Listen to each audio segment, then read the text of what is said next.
स्वागत है आपके अपने चलो बोलो हो गया में। आज हम प्रैक्टिस सेट लगाएंगे, ठीक है। एनटीपीसी आरआरबी में पूछा हुआ सवाल है सब, ठीक है। पिछला जो वीडियो है वो देख लीजिएगा, उसमें फॉर्मूला प्रूफ करके बताए हैं कैसे फॉर्मूला आता है, ठीक है। देखिए क्या दिया हुआ है, पहला क्वेश्चन क्या है, घनाभ है, घनाभ में कितनी सरल रेखाएं होती हैं, पहला क्वेश्चन ये है। देखिए घनाभ होता क्या है पहले समझ लीजिए, उसके बाद सरल रेखा बता देंगे।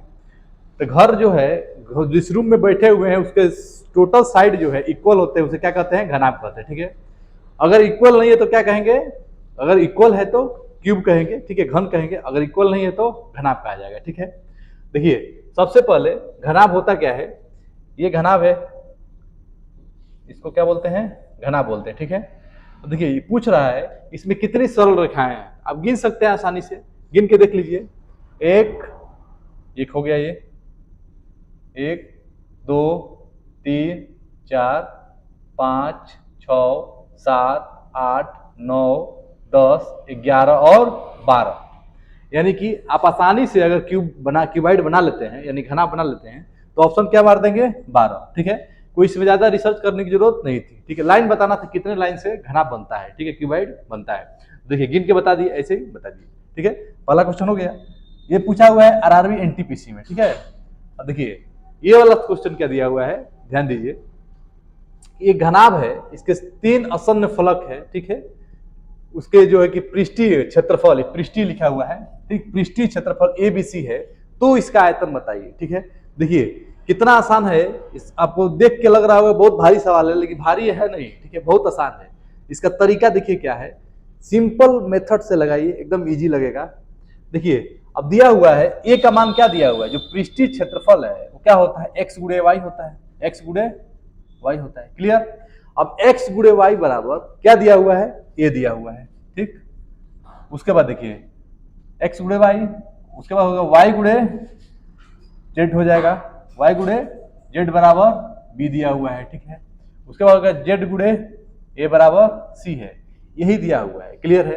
अब देखिए अब तीनों को गुणा करने पर क्या होगा समझिएगा, एक्स स्क्वायर वाई स्क्वायर और जेड स्क्वायर हो जाएगा, ठीक है। ये दिया है ए बी और सी दिया है, ठीक है।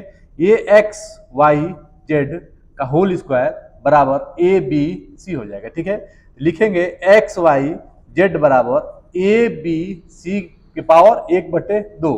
अब देखिए ये आपका आंसर आ गया 1/2, ए बी सी के पावर 1/2, यानी कि ये वाला क्या हो जाएगा आपका 1/3 है। ये आपका आंसर क्या हो जाएगा, डी वाला हो जाएगा, ठीक है। अब देखिए ये हो गया आपका क्वेश्चन। अगला क्वेश्चन क्या है, ध्यान दीजिए। अगला दिया हुआ है 40 मीटर 24 मीटर किसी मैप है, फर्श है, ठीक है, उस पर टाइल्स बिछाना है। क्या बिछाना है, टाइल्स। अब टाइल्स की लंबाई क्या है, टाइल्स बिछाए चाहे कालीन बिछाए कुछ भी बिछाइए, तो इसमें दिक्कत वाली बात नहीं है, ठीक है। टाइल्स देगा, कालीन देगा, ईंट देगा, ठीक है, उसमें दिक्कत वाली बात नहीं है। जो पिछला वीडियो है उसको देखेंगे तो आपको ज्यादा समझ में आएगा, क्योंकि उसमें सब बताया है टाइल्स कैसे बिछाते हैं, ठीक है। उसी प्रकार इस सवाल दिया हुआ है 40 मीटर 24 मीटर किसी कमरे का नाप है, ठीक है, 40 मीटर और 24 मीटर, तो लंबाई गुणे चौड़ाई हो गया कमरा, ठीक है। अब कहा है कि जो टाइल्स बिछाना है उसकी लंबाई क्या है, चौड़ाई क्या है, 6 मीटर और 4 मीटर के टाइल्स है, ठीक है, चाहे कालीन है, क्लियर है। अब कितने कालीन लगेंगे ये पूछा हुआ है, कितने कालीन की आवश्यकता पड़ेगी, अच्छा कितने टाइल्स की आवश्यकता पड़ेगी, ठीक है। इसमें कुछ नहीं करना होता है, दोनों का एरिया निकालकर डिवाइड कर देंगे, आंसर आ जाएगा। पहले काम करेंगे, सबसे पहले जो रूम है उसका फर्श का एरिया निकाल लेंगे। तो फर्श का एरिया क्या होता है, लंबाई गुणे चौड़ाई होता है, क्योंकि उसमें ऊंचाई होता नहीं है। तो सबसे पहले फर्श का एरिया निकाल लेंगे, 40 गुणे 24 हो जाएगा 40 गुणे 24, ठीक है, क्लियर। अब दूसरे का जो टाइल्स है उसका एरिया कैसे आ जाएगा, वो भी तो लंबाई गुणे चौड़ाई होगा, 6 गुणे 4, ठीक है। अब क्या करेंगे, दोनों को डिवाइड कर देंगे, इससे इसको डिवाइड कर देंगे, तो नंबर ऑफ कालीन आ जाएगा, नंबर ऑफ टाइल्स आ गया, मैंने कितने टाइल्स लगेंगे, कितने कालीन लगेंगे, ये वाला आंसर आपका आ जाएगा। तो सबसे पहले क्या करिए, इसको डिवाइड कर दीजिए। जब डिवाइड करेंगे इससे टाइल्स से 6 × 4 तो क्या आएगा, यन निकल के आएगा। यन क्या है, यही है कालीनों की आवश्यकता, कितने कालीन लगेंगे, ठीक है। अब क्या करिए, कटा दीजिए, ये कटा दीजिए, 10 हो जाएगा, और इसको जब कटाएंगे तो 24, यानी कि 40, कितने कालीन लगेंगे, 40। ऑप्शन में देखिए है, टिक लगाइए, निकलिए, ठीक है। ये भी पूछा हुआ है आरआरबी एनटीपीसी में, जितने सवाल हैं आरआरबी के, ठीक है, आरआरबी के जितने सवाल हैं सब हम कराएंगे, ठीक है। टाइप वाइज जितने सवाल है सब कराया जाएगा, ठीक है। और ध्यान दीजिएगा, सब्सक्राइब कर लीजिएगा तभी नोटिफिकेशन आपके पास जाएगा। क्लियर है? मान लीजिए कि आप सब्सक्राइब नहीं कर रहे हैं तो क्या होगा कि ये सवाल आपका छूट जाएगा। गिन चुन के कराएंगे, मान लीजिए कि एक सवाल है, उसी प्रकार का सवाल नहीं कराएंगे, उसमें से छांट लेंगे। मान लीजिए 200 सवाल है, 20 करा देंगे, 200 आपका लग जाएगा। ठीक है, ऐसे। अब देखिए अगला क्वेश्चन क्या है, सब अलग अलग प्रकार के सवाल हैं।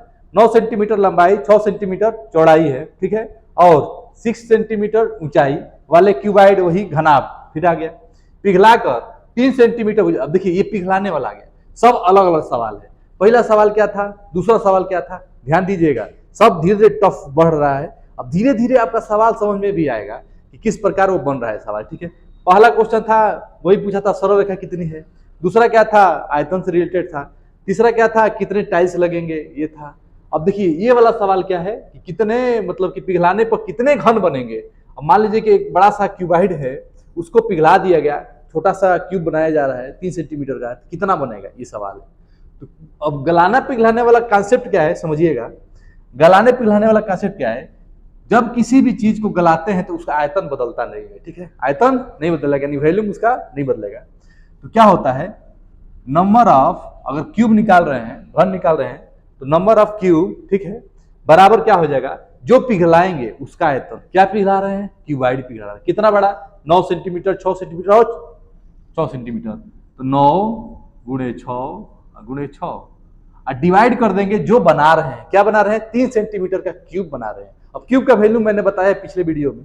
क्यूब का वैल्यूम क्या होता है, ए गुणे, क्यों होता है, क्योंकि इसका सब साइड बराबर होता है, टोटल साइड बराबर होता है। यल बी एच ही होता है, केवल ए लगा दिया जाता है, बी लगा दीजिए, कुछ भी लगा दीजिए, कोई भी वेरिएबल आप रख सकते हैं। ठीक है, तो क्या किए, यहाँ पे 3 गुणे 3 कर दीजिए। ठीक है, अब देखिए, अब इसको क्या करेंगे, कैलकुलेट कर देंगे। तो क्या हो जाएगा, ये 3 गुना के 6, 3 गुना के 6, 3 त्रिके 9, गुणा कर दीजिए, 3 गुणे 2 गुणे 2, अब 3 गुना के 6, 6 गुना के 12। अब देखिए 12 आ गया, 12 क्यूब बनेंगे इसको पिघलाने पर। इतना बड़ा क्यूबाइड पिघलाने पर क्या बनेंगे, 12 ठो क्यूब बनेंगे। छोटा छोटा लूडो की तरह होता है क्यूब। ठीक है, क्योंकि उसका साइड क्या होते हैं, सब बराबर होते हैं। तो क्या हो जाएगा आपका आंसर, 12 पर टिक लगाइए। देखिए अगला क्वेश्चन क्या है, यदि एक बंद घनाभ की चौड़ाई और ऊंचाई क्रमशः 12 मीटर लंबाई है, ठीक है, क्रमशः 25% क्या हो रहा है, चौड़ाई है, और 50% ऊंचाई है, क्या, लंबाई की। ठीक है, सबसे पहले क्या करेंगे, लंबाई आपको दिया हुआ है 12, यल बराबर 12 है। ठीक, तो बी बराबर क्या हो जाएगा, 12 का 1/4, यानी कि 3 सेंटीमीटर। ठीक है, 3 सेंटीमीटर, और यच कितना हो जाएगा, 12 का 50 सेंटीमीटर, यानी कि 6 सेंटीमीटर।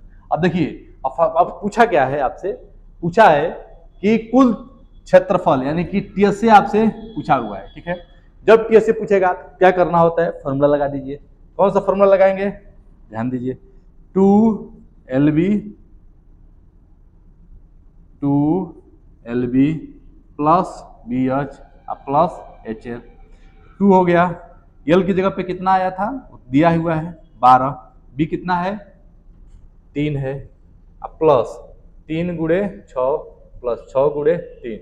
अब क्या करें, इसको कैलकुलेट कर दीजिए, 12×3 36, 36 18, 36 18।